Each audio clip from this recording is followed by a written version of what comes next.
I think the reason he ran down the rules is because last night at our first pitch dinner, someone said, "What are the new rules and does it change your coaching?" And I was like, huh. New rules. So, obviously, I think the retention, anytime you can retain your challenges, that's good. There's nothing more infuriating than having to use a challenge in the first inning or second inning, and then you get to the seventh and you can't do it. So I think that changes the sport a little bit. The rest of the stuff is pretty normal. But if you're at John Crop Stadium and you see the replay and it's in our favor, you can boo for a long period of time now. So pretty excited about that. For softball, we are entering our 30th season ever as a program. So Coach Himes and myself are starting our 19th year with the program. But that just goes to show you that how quickly the sport of softball has really, really gotten on the national scene. We're a big sport on ESPN. So once basketball ends, we kind of rule the ratings in the regular season, which is nice. A lot of that's because of the 2-hour time limit, if we can do that. So some of these rules are to keep the game within 2 hours, which is always our goal. Obviously, if you go over, you go over. But that's one of the great things about us is we can do that. Also on staff, we talk about Molly Belcher. She was a player here, so she technically is starting her 20th year, so she's been here the longest. First ever All-American and an SEC legend, so really proud of that. Grace Stonewall, she's in charge of the pitchers. She is starting her 9th year here at Kentucky, so she played for us for 4. She would be the newbie on the staff with the 9 years with the program. We also have Brittany Cervantes. Again, I've lost track how many times she's come and gone, but great professional player. Played in the pro leagues, played in the Olympics, all that sort of stuff. So she's an example of how you can go on, you can have your career in softball and then, advance it into other parts of athletics. I think she just recently finished. She has 2 masters now, including an MBA. So really, really cool stuff. And then also I call them our pit crew. So our staff, our combined staff is amazing. Our strength and conditioning, he's been with UK for, over 18 years. Our trainers over 12, academic advisors over, 25 or so. My boss has been here longer than me. So a lot of continuity in softball. And it's an amazing thing, but it also comes with its challenges. So you have to really fight the desire to be comfortable. I'm really proud of our staff that we go out and we're constantly trying to integrate. The new stuff going on in the sport with technology and stuff help, but just the fact that you're constantly trying to grow and improve the program is a really big deal in today's day and age. So everybody's coming back, so feel good about that. One person that I never talk about is Chris Scholes, who's here in the room. We want to keep him very busy. So the thing about this year's team is different is because it's a season of possibility. We pretty much have a blank slate to do whatever it is we want to do, and we want to keep him busy in the way it's like, wow, we didn't see that one coming. Or, oh, how cool is this team? This team is so much fun to watch. You've got to get to John Crop Stadium and see this team. They're so aggressive. They're electric. Really something. And it's a tall order because he had Skinner in the fall, and that dude was jumping out of airplanes and stuff. So, but I think we can do that. We're a lot of fun. Our team, we have an annual identity talk, what type of team that we want to be. And this year we coincided it with the press conference. And they really, people say a lot of stuff that they don't mean, but I truly believe this in this team. One thing that they want to make sure that they're doing is they're going out there and they're just going to be unrelenting in everything they do. And that really falls suit with what we've been doing all fall. It's a very resilient team, no matter what we're working on, whether, there's physical. And we've had some serious injuries, like not just sort of things, like things that need surgeries. And we already have people that are back and on the mend and doing things and getting ready to start. So I have a lot of pride in that, the fact that they're rehabbing and just going full boat. And, we've had a lot of people change positions, a lot of selflessness going on this team. We're incredibly athletic, but we've had some changes that we've had to do because of our challenges, and they've taken it head on. So really excited about what we can put together. The other thing I would say about this team as we're going is they're very self-led in a positive way. I was thinking about this, and all teams are self-led in the locker room. I know they say sometimes a coach leads, and sometimes at the end of the day, it's the players who are in the locker room, and they're going to lead one way or the other. They're either going to lead with buy-in or, some people who aren't happy with the program are going to lead in their own way if they have the strongest voice in the room. And I can confidently say that the people who have the strongest voice are leading in such a good way. So much buy-in, so much Kentucky pride. They believe in what Mitch is doing here. They just are so thankful for all the upgrades that are happening to our facility, and things are going around. So really excited, and they're voicing it. They're not just saying it to me, they're saying it to each other. So feel great about that. It was funny. There was a day I was not very pleased with something. And so I was like, listen, guys, we aren't going to be doing it. This is not the way we do things. And so I want you to really think about this, because in 2 weeks, I'm going to ask you, we're going to remember this moment, and I'm going to say, what type of team we want to be, which led to the identity talk. It was really interesting because we had our practice. I went to Kroger, got some stuff for the lounge. I was coming back, and I like to do that when nobody's around. And I came back, and there was the whole team in a team meeting by themselves. Now, I don't know what they were talking about. It was none of my business. So I walked away. I did my thing. But I thought that was a really good sign that they took it among themselves to make sure to, straighten out whatever they needed to. And they did. And we've had 2 great weeks since then. So really proud of the leadership we have. Okay, so I alluded to this is the season of possibility. So here are your eligible bachelorettes. Are you ready? Okay, we have six freshmen. You're going to see quite a few of them are starting right away, and they're very, very talented. And I heard a question earlier: the challenges of how do you balance a freshman with a transfer? And the biggest thing, it's obvious, right? Transfers know what they want. They've been there. They can visualize. They're transferring because they want a different future, whether it's they want a different playing time, a different type of team, different culture. Some people want more money. Everybody has their own reasons, but they have a vision of what they want. They've already been through it. Freshmen have no vision. Okay, their vision is in the rear view mirror. It's the vision that they had playing, travel ball or high school ball, and it's the vision that they have with their parents, their families, their friends, and then all of a sudden you put them in a new environment and they don't know themselves and they don't know what they want. But the thing about Kentucky is we have the ability to recruit some incredibly talented people, but along with that talent comes some different challenges. You see it in some other sports. So in softball, if you're a pitcher, you're just dominating people because you're that good. You have no idea why. You'd say, oh, I got a good rise ball, and you're whipping it in the other batter's box, and the umpires, no offense, aren't very good at the youth level. The kids are like swinging like this, and, they're leaving every game with, 12, 13, 14, 15 strikeouts. And that stuff doesn't fly at our level because people actually take pitches. So very, very different games. So, it's different. Hitters, they're used to seeing balls that are coming in at, 65 miles an hour, 60 miles an hour at the youth level, and they're just with no shape and no movement, and they're absolutely crushing them. And so when they get to the college level, they're like, wait a minute, oh, my swing stinks, coach tried to change me, I'm terrible, they don't know what's going on.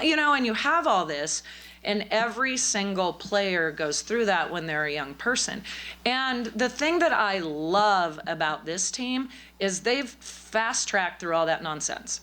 I remember it was in the fall, and we have a center fielder, and she is relentless. Like, she is a really, really cool player. And I was telling her something, and she was like, just tell me what I need to know. I was like, yes, I like this girl. This one's pretty cool. She didn't want it sugar-coated. She didn't care. She just wanted to get better, and she just wanted to know what she needed to know. And that's when I knew we had a good team. I was like, okay, same thing with our left fielder. We have 2 pitchers on the mound that are freshmen. So our freshmen, we have Gabby. We have a catcher in Gabby Hensley. We've got Alexa Riddell, who's been playing center field for us. We have Katie Hershey. We have Maddie Anson, who's been playing in the outfield. You have Abby Hammond, who's here from Lexington. And you have Haley Nutter. So Haley and Abby are on the mound. You're definitely going to see them. They're very good. They're very different. One throws a real heavy drop ball. The other one likes to spin it. Both have great off-speed stuff, but I look for them to make an immediate impact on the mound. The other freshmen you're looking for, at least 2 of them will start in the outfield. You're looking at, right now, Lex has been holding down the center field spot. And you have a little bit of a battle going on on in left field with Maddie in one of our transfers. But MJ's doing a great job in left field. She's an incredible hitter. At her age, I would liken her to, her mentality is more like a Brittany Cervantes or a Kayla Kowalik. Now, she's a different type of hitter, but she lets the game come to her, and she's really smart. So really like what she's got going on in there. We have 3 transfers. We have Reagan Oni, who's here from Kentucky, a Miss Kentucky softball. We have Mackenzie Oslanzi, and we have Carly Sleeman, all very, very talented. Carly brings a ton of power, is a true professional hitter. Really love what she's doing. Now, Kenzie is a power pitcher, very good pitcher. She had an injury she's coming back from in the fall, but feel really good where she's at right now, and she can already give you some quality innings. And Reagan's not very big in stature, but man, that girl can swing it. So it doesn't surprise me that she led the state in home runs when she was in high school. So, you have 9 newcomers, and we have 20 people on the team, so about 50% of the team is new, which is interesting, but the professionalism has been awesome.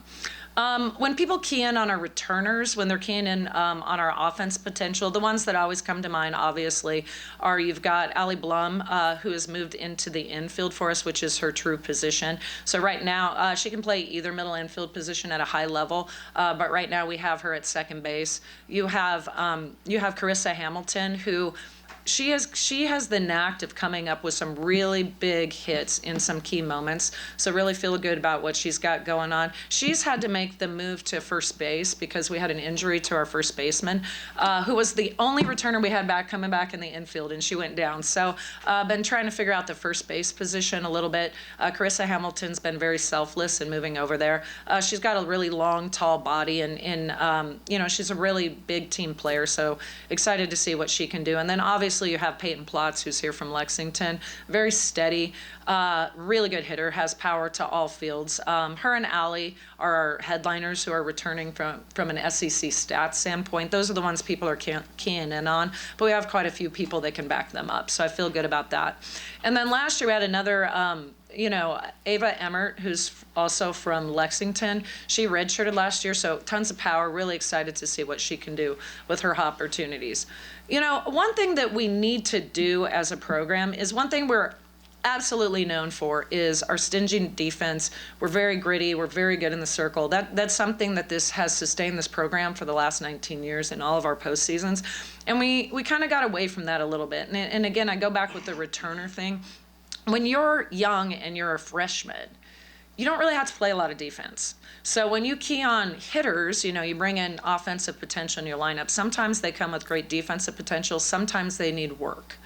And the players who seem to do the best are the ones that have an unbelievable support system. And when I'm talking about that, they're the kind of kid that when they call home, I've always said this, and this is what we look for in the recruiting process, in addition to just their overall physicality, it's their support system, right? So when they call home and they say, oh, Coach Lawson's a jerk, she said I needed to die for the ball, or whatever I said.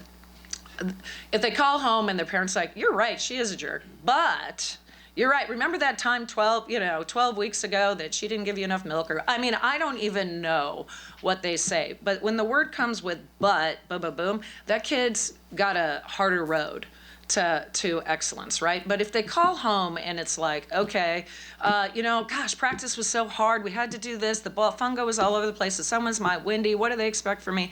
And the parent goes, you're right. It is tough. And did you follow, I've got this wrong. If they say, and the coach is a jerk, you're in trouble. If they say, but, why don't you keep at it? But why don't you, say what you need to do? So if they come with the but part, the parent and everybody, it's going to be great. They're going to send. If they come with the and they pile on to it, that's when you're going to have an issue. So I apologize, I had that wrong. But that's what I'm looking for. And right now we have a bunch of parents that are like, but did you do this? But I know you have to change positions, but did you give it your all? Did you figure out your angles? Did you do your weightlifting? Are you doing nutrition the way you need to do it? And that's where I think we're thriving. Back to our stingy defense, I'm really excited. Maddie Clark, right now we have her for the full season. Last year she missed our first 20 games. Elite middle infielder, and right now she's holding down the center field, or holding down the shortstop position. I know. She can play center field, so really good. She's holding down the shortstop position for us right now, so feel good about that. A feel-good story, if all you guys are looking for that, is Ella Emmert behind the dish. I'll tell you, if you would have told me 5 years ago that she would be starting for an SEC team on opening day, I would say, I don't know about that. She has a plus arm. Obviously, that's her talent. But, she's had to put on a ton of weight since she started as a freshman just to increase her power. Very smart, really electric, great communicator with teams, really good feel-good story, doing great stuff behind the dish and really manages the pitching stuff well. So right now she's got the nod on opening day, but have really good catching behind her, so feel good about that. And then Emory is healthy finally, so I feel really good about that. She is probably one of the best defensive catcher or players that we've ever taught. Right now she's moved to the third base position because we kind of needed that, an elite infielder, and also has held down the center field spot for us in the past. So feel really good about Donaldson as well. But of course, everything starts in the circle. From a returning standpoint, we have Sarah Hendigas, who is probably our most experienced in terms of big game innings, in terms of stress innings. She's returning full go, and then we have Carson Fall also returning, who by the end of last season, she had really turned into a veteran. She's a sophomore, but definitely going to be also one of the nation's best. So feel really good about our team, feel great about our parents, just all the support that we have behind us. The thing is, we're really unknown. And so I'm really excited to start on Friday, see what we got. We're starting with a bang. Obviously, we're playing Power 5 teams opening weekend. We're also playing San Diego State, who in the sport of softball might as well be a Power 4 now, I guess, Power 4 team. And then we go to Santa Barbara, where we're playing a postseason team, and then we head up to Stanford, where we play a bunch of teams, including Stanford and Oregon, who are World Series teams. So have a great staff. Great schedule, great team, so feel good about everything that's about to hit us. Questions? Yes. Coach, you talked off the top about the rule change. You're a coach who likes the game within the game, the chess match kind of stuff when it comes to rules and all that. To go back to that original question somebody asked you, how will that affect your coaching? You feel like you'll be more aggressive now? I will. There are times where you know that the call was wrong, but you're always weighing the importance of that moment in the game. And so you're like, yes, I believe that call was wrong, but there's nobody on base or whatever, so you avoid that. But there are long-term consequences to those decisions, because you're like, okay, do I want to turn the lineup over here? Do I just want to eat the out? What do I want to do if there's no run being scored? So that's the part that's going to change a little bit, in that you don't have to weigh that out as much, thinking long term, because if it's the second or third inning and you're like, well, do I need this timeout? Or do I need this challenge for the end of the game? You don't have to do that anymore. So I feel good about that. So it'll result in a couple more challenges, but not too many. The nice thing is, and I can't believe I'm saying this publicly, but the SEC has the best umpires in the country. So I know, don't tell them or show them this clip. But now, I don't know that they're perfect, but they're pretty good. So I don't know that it will result in as many challenges as people think. I've had some veteran officials tell me they think replay has altered the way officials everywhere call games, that they lean more on replay. Are you concerned about that?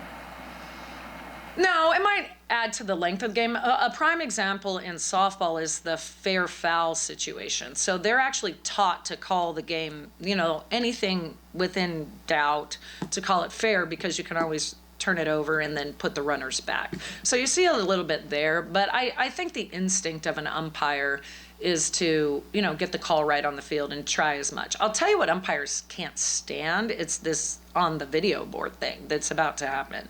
So I heard an umpire tell me this one time. He was like, what umpires don't like is the longer a challenge goes, they're replaying it on TV, and now it's going to be replayed in the stadium, and that just gives them an opportunity to get absolutely just trashed as an umpire. So that's the part that gets a little hairy for them. A ref that calls 3 technical fouls. Oh my gosh, right? Let me tell you, I shouldn't say this, but okay, so, and then, no, I'm going there. So, And then, so the women's basketball, I had something to do, and so I didn't get to the game until it had already started. I turned on the women's game the next day, and the first play I see is Streck's technical, and I'm like, not even a technical. And I'm like, are you kidding me? So I was like, yeah, no, I just don't think Arkansas was good for us from a referee standpoint. It's terrible. Anyway. Rachel, it sounds like there are a lot of moving parts this year. It's hard for us to follow along. Maybe can you tell us maybe 2 or 3 benchmarks that we should be looking for early on to make sure that everything is on schedule? Yeah, you have to look at, obviously, our run production, right? Because we have so many new people, so it's the differential. So I feel confident in our defense and our pitching. That's our strength this year, so we can keep the runs down. The differential, can we put up more offense? Because in the SEC softball is just an absolute juggernaut when it comes to powerhouses. The athletes are bigger, stronger, faster than they've ever been, and our stadiums are only 200, 220 in center. So people are knocking balls around all the time. And so for us, just to look at that run differential, that's going to be a key stat. And then obviously, last year we gave up hits that I don't believe were hits. We also made a lot of errors. And so we really need to tighten up our defense. We've been doing that. We've worked really hard at that. So if we can keep that number a little bit more manageable, you're looking at a pretty good softball team. Rachel, this time last year you talked a lot about changing your philosophy a little bit post-COVID. How have you seen that effect? What effect did you see in the last year? Just what's kind of a 10,000-foot view of the program? Well, it's really hard because when you have to change yourself, the thing that I guess made me so emotional about the thing isn't me, it's for them. So as a coach, I'm on my 19th year at Kentucky, but I'm 25, hopefully 26 if we play well. You never know, right? So my clock goes up. I have an infinite number. So what's going to stop me is either me or if I'm not getting the job done, right? An athlete's time is winding down. Okay, and I'm very, very aware of that. But the thing is, the things that the athletes and all these people want, most of them are not good for them. And I've never coached that way. I've always coached what's best for our athletes. So I had to come to peace with, okay, what's best for the BBN and this time period and what's best for the athletes. And so to do that, I had to basically kill myself off to do that. And I'll tell you why I know it's different. Because in the fall, I had 2 players come up to me and say, all right, I heard you used to be a lot meaner. I want the old Coach Lawson back. And I was like, what? I was looking at him and I was like, okay, because now you try to work with everybody and attitude of gratitude and all that crap. And I was like, okay, because let's be real, right? An 18-year-old doesn't know what they want anymore. It's different than it was, 20, 30 years ago. And they came up to me and I'm like, okay, let me get this straight. You want the girl who grew up in a family of 12, the youngest of 9 girls, who used to rodeo, who has made her way somehow from Montana to the Northeast all the way to Kentucky. That's the girl you want? And they're like, they didn't know that, but they're like, yeah, we want you to be a lot meaner. I was like, all right, okay. And that was the point I knew it got better. Because they wanted more. They weren't dancing around the issues. I wasn't dancing around them. I'll tell you, one of the things that I love about this team is I know that they have each other's back, and I know that they have our coach's back. And practice has flown by. And I'm like, I'm the type, you guys know me. I mean, I don't get into the numbers as much, but I obsess about the perfect practices, just to get everybody ready for opening pitch. I am obsessive about every single pitch, like it's its own thing. And I'm getting nervous because I'm kind of relaxed about it. And then I really had to stop and think about it this weekend. And it's because the team is so bought in and they want such great things for themselves. They're acting like mature adults. It's kind of like we're thrown back to 10 years ago. It's like they've captured that fire of what it meant to be an old school athlete, and they've brought it into the future, which is so absolutely cool. So when you leave practice uplifted for the next day. And so we're getting better and better at a pace where I'm not freaking out as much. And so it took me till this weekend to understand why I wasn't just mad all the time. And it's really because they're pretty good. But it's their response to me. But also, they have no problem telling me what they want me to do. And not in a disrespectful way. They're all very respectful, but they're like, we need this, let's do this. And they will tell me in a mature way. And I love that about them. And so that's when I know that we've arrived, because they're not scared of me. They want what's best for them. They want what's best for their team. They want what's best for softball. So, I think about what's going on in the state of things, and there's not a single person except for some people in the BBN and us that believe in ourselves, but they don't see what I see every day. Sure, it's going to be rocky at the beginning, but all of these changes that we've made over the last 2 years, it was necessary because we were going this way. And then at the very end of last year, you saw us turn it around and we ended up in the regional final, which was pretty cool. We were not headed that direction, and we quickly turned it around. It was because of the people who have returned that we've turned it around. Got time for two more. You referenced Lauren. Just how can she be a help this year, and what have you seen now for her? Yeah, Lo is awesome because, she had a really freaky injury type of thing that she had to take care of. It was nothing anyone did. It was just like kind of a thing. And she never looked like she to this day has not looked like she had a bad day, but she was on crutches for, 8 weeks at least, right? Non-weight bearing, whatever. And so she came into that. She's finally out of crutches. Actually, she took her first swings with Coach Himes today. And, she came to the office and we're talking about redshirting or not redshirting. And she comes in and she's like, okay, what should I do? I want to do what's best for the team. I go, well, if you're worried about Rachel Lawson, come back and let's see what you can do in April. Because she's so steady, she's good for the team, because when chaos is going on, she has this way to calm people down.